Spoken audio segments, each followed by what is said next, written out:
Hello viewers. சந்தோஷமான விஷயம் என்னன்னா, தாவேகா தலைவர் விஜய் அவர்கள் தான் வந்து அடுத்த சிஎம் அப்படின்றது நேற்று எலெக்ஷன் முடிவுகள் கன்ஃபார்ம் பண்ணிடுச்சு, ரிசல்ட்ஸு. ஸோ அதில் ஓட்டு அதில் ஜெயிச்சிட்டாரு. டிஎம்கேயும் தோக்கடிச்சிட்டாரு, ஏடிஎம்கேயும் தோக்கடிச்சிட்டாரு. இவ்வளோ குயிக்காக 2 வருஷத்தில் வந்து கட்சி ஆரம்பித்து குயிக்காக ஒருத்தர் ஆட்சியை பிடிச்சோன்னா அது இவர் தான் இருக்கும். அது தனித்துவம், யார் கூடயும் வந்து கூட்டணி கட்சி இருக்காமல் தனியாக வந்து ஜெயிச்சிருக்காரு. It's really hats off to mister Thalapathy Vijay.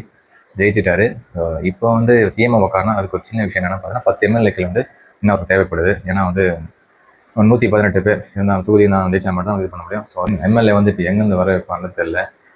கண்டிப்பாக டிஎம்கேலேருந்து கூப்பிட்டு வந்து சொல்ல முடியாது, ஏன்னா வரவும் முடியாது. அதை வச்சு தான் வந்து அது ஆப்போசிஷன் பேசி ஜெயிச்சிருக்காரு. ஏடிஎம்கேல அவர் கூப்பிடுவார், யார் வராங்கன்னு தெரியல. வாலண்டியராக வரலாம். ஸோ கண்டிப்பாக வருவாங்க. இவ்வளோ பண்ணிட்டாரு, அதை பண்ண மாட்டாருன்னு கண்டிப்பாக ஜெயிப்பார். அதையும் கூப்பிட்டு வர வச்சு ஆட்சி அமைப்பான்றது சந்தோஷமாக சொல்லிக்கிறேன். விஜய் சார், நீங்கள் சொன்னபடியே வந்து நல்லபடியாக ஜெயிச்சிட்டிங்க. கான்ஃபிடெண்ட்டாக இருங்க, வெற்றி நமதேன்னு சொன்னீங்க, அதே மாதிரி நீங்கள் ஜெயிச்சிட்டிங்க. ஆனால் இப்போ ஜெயிச்சதுக்கப்புறம் நீங்கள் கொடுத்த வாக்குறுதிகளை தயவுசெய்து மக்களை ஏமாற்றாமல் எல்லாமே நீங்கள் பண்ணுன்ட்டு தான் என்னோட மட்டும் இல்லை, எல்லாருடைய வந்து உண்மையில் நம்பிக்கை வச்சு பண்ணியிருக்காங்க.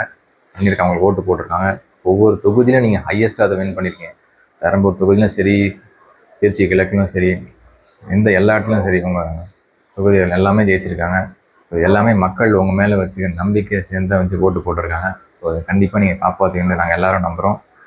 ஸோ முதலமைச்சர் சிஎம் ஜோசப் விஜய் அவர்களுக்கு என்னோட வாழ்த்துக்கள்.